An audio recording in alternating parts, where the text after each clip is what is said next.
Palm Beach, a sun-soaked haven where the elite escape the chill of the north to bask in their billion-dollar estates. It's a place where the echoes of the Gilded Age still resonate, whether you're teeing off on a world-class golf course or indulging in a shopping spree on Worth Avenue. Here, the country clubs are as exclusive as they are expensive, with some of the highest membership rates in the world.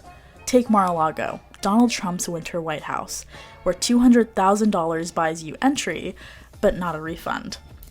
For the rest of us, the activities in Palm Beach are a bit more limited, but far from none.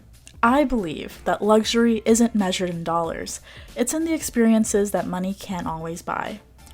Let me show you my favorite places to dine, shop, and soak in the lavish charm of this enigmatic island.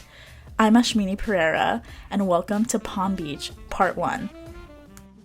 Much of Palm Beach's allure is thanks to Henry Morrison Flagler, the visionary industrialist who transformed the island, turning it into a premier destination for the wealthy.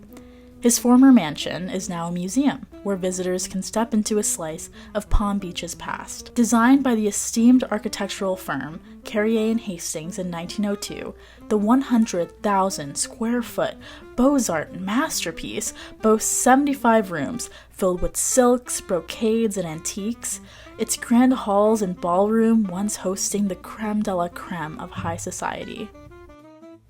I pictured Flagler in his study, his thoughts wandering like the railways he built, mapping out new dreams of Palm Beach's tomorrow, while across his crimson chambers, his much younger wife, in her charming pink and gold room, hosted debutantes for tea. As founder of the Florida East Coast Railway, he traveled in his own private railway car, moving from place to place, envisioning the legacy he would leave behind.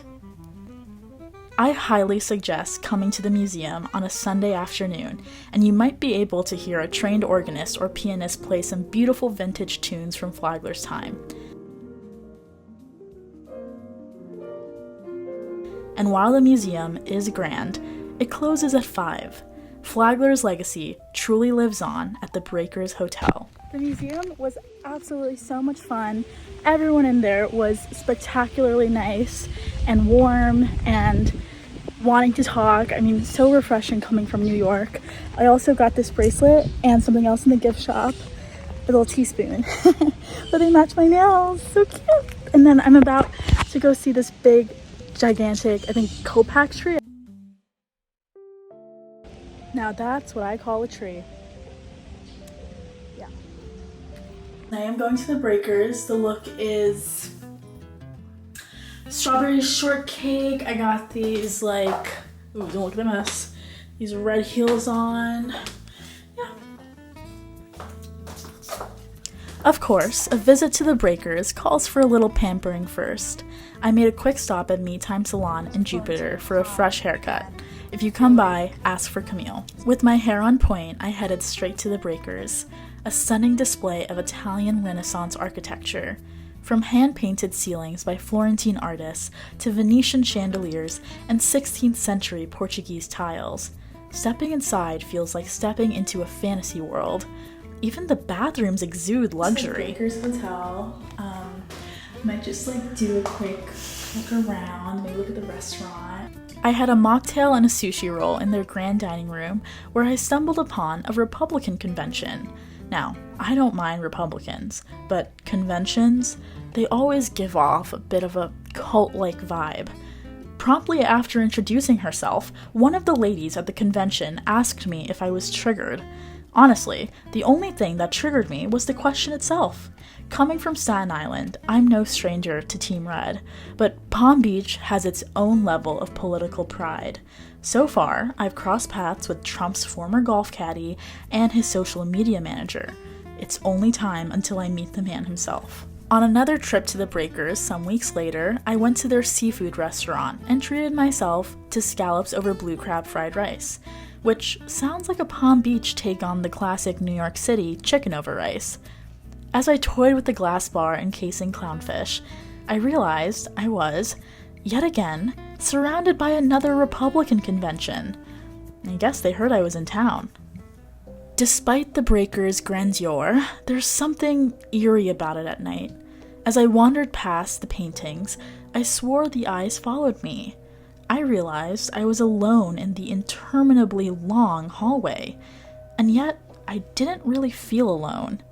With its fiery history, having burned down twice and claiming the lives of several employees, it's hard to shake the feeling that this place is alive with its past. Transitioning to Palm Beach's broader dining scene, here are a few favorites. Harry's. A tribute to Flagler, Harry's serves up massive portions and has beautiful big windows to people watch. From my window seat, I witnessed a Maybach crash into a Range Rover. Talk about dinner and a show. This is my outfit. I'm gonna go get dinner.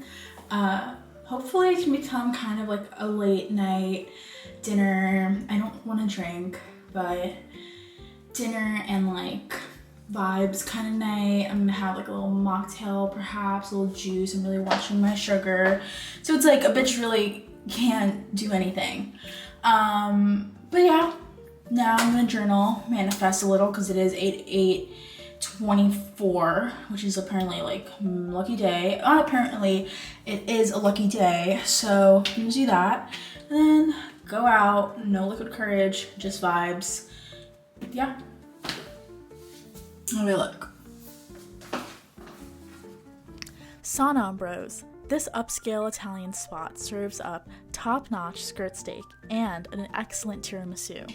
Okay, I am so excited. I'm going out on the town, having a little girls' night tonight.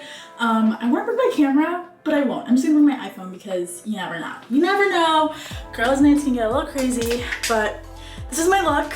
I'm feeling so fabulous, and I'm excited to take on the town. Palm Beach, you're not ready for all this. Cucina. A fabulous happy hour and great food and drinks, Cucina is a must-go on the island. And after 10 p.m., it turns into a club that is perfect for a fun girls' night. Although I do think it's 23 plus, so it's a good thing that I'm 23. So this is my finished look. I'm kind of really feeling it. I'm going to Planta, which is a plant-based restaurant, which is so good because I've been at the meat market. I've been eating a lot of meat. I've been a carnivore recently, so super excited to go. And I love my look. I love my makeup. The meat market. My personal favorite happy hour on the island. The lamb chops here are to die for. Some other favorites are their bone marrow and their salmon roll. I actually went to my first fundraiser here. Safe to say my funds were insufficient. This is the look tonight. There's wrinkled, and then there's this dress, which is absurd. It's not really showing up on camera, but that's probably for the best. I got my nails done today. Very luscious and cute. The ring matches the ring and the bracelet. Get better lighting. Yep, so just a night out, going to Bucan and Emoto. While Bucan's tartare didn't quite hit the mark for me, their famous Moroccan chicken was a win. Although the serving size is pretty massive, so come hungry. But Emoto, their sister sushi restaurant, stole the show. With its wagyu, scallops, sashimi, and lobster rolls, it was a true Japanese fusion feast. Lola 41. A chic sushi spot with a fun ambience, though I thought the drinks were a bit watered down for my liking. After all that sitting and dining, get a great workout in at Yoga 6 in Palm Beach Gardens. Just don't get stuck in a storm when the class ends. Tropical storm Debbie decides to go west all of a sudden. Thanks, Debbie. Ryan. I'm making my way to Worth Avenue. It's this part of Palm Beach that has a lot of high-end, super fancy. For those of us that believe shopping is the most effective cardio, Palm Beach offers much to explore. Right next to Emoto, and a few blocks from Worth Avenue, is Blesk, a glamorous jewelry store specializing in tennis bracelets. I was drawn to a sterling silver necklace and matching earrings, but it turns out I'm allergic. Guess it's only 24 karat magic for me. Another favorite of mine is Kismet Vintage on Clematis Street, a treasure trove of relics from another time in Palm Beach.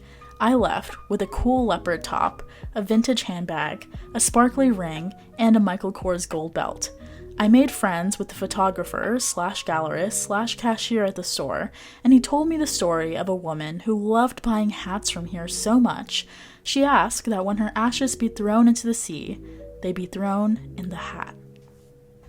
I spoke with a local about how Palm Beach has evolved over the years. What once was a fiercely competitive social scene, defined by exclusive status symbols and rigid hierarchies, has softened. Today, cash is king, and anyone with enough of it can buy their way into charity galas or high-profile events. The four top jewelers, Tiffany's, Cartier, Clark, and Van Cleef, used to call Worth Avenue home, and over time, Cartier has relocated to the Royal Poinciana, and Tiffany's is rumored to be turning their top floor into a condo. Former luxury retailers have given the spaces for art galleries because the empty space look is so off-putting. Though, I must say, the art is fabulous. And yet, despite these shifts, the island's wealth remains palpable, just more discreet. Some say the perception of an economic downturn is a myth. Real estate values continue to soar, club memberships are on the rise, and the wealth that built Palm Beach still thrives, albeit in a more subdued form.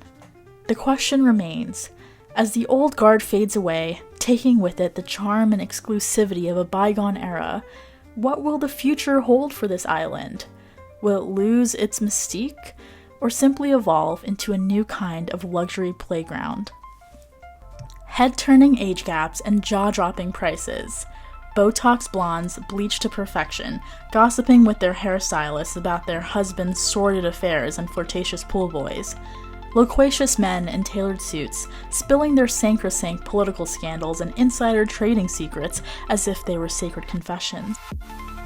Palm Beach reeks of old money and secrets, and I'm ready to find them out.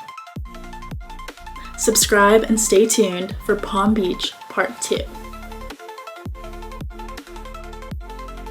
POV, making the museum security be your cameraman if he doesn't realize it's rolling. This is the train you built from Jacksonville to Key West. Yeah, and if you, like you say, there has a story there, it's a TV there, you can read. So you ready? No, I ain't ready. That was good. I didn't even, I don't think I even started. Oh, I think you better start that over. Did I? Because I interrupted.